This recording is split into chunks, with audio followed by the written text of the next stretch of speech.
Did you know your dragon fruit flowers bloom for just one night? Miss that short window and you could lose an entire fruit. But don't worry, today I'll show you a simple cotton bud trick that can boost your fruit set to up to 90%. Dragon fruit flowers are truly amazing. They open only after sunset and stay open for just one magical night. In nature, they're pollinated by nighttime visitors like bats and large moths. But these helpful pollinators aren't always around. That's why many flowers simply fade away without producing fruit. Luckily, there's an easy solution.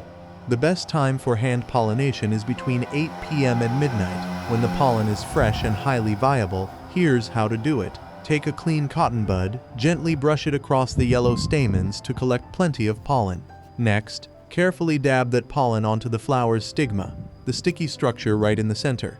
For even better results, repeat this process 2 or 3 times. You can use pollen from the same flower or another flower blooming that night. It's quick, gentle, and incredibly effective.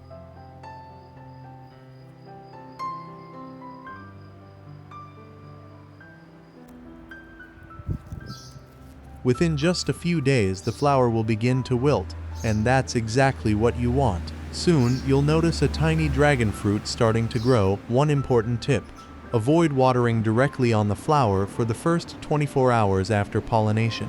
This helps keep the pollen in place and improves your chances of successful fruit development. With nothing more than a simple cotton bud, you can dramatically increase your dragon fruit harvest.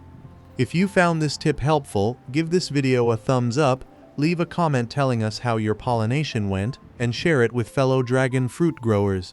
Don't forget to subscribe to Enthusiast Gardener for more simple gardening tips that deliver amazing harvests. Thanks for watching, and happy growing!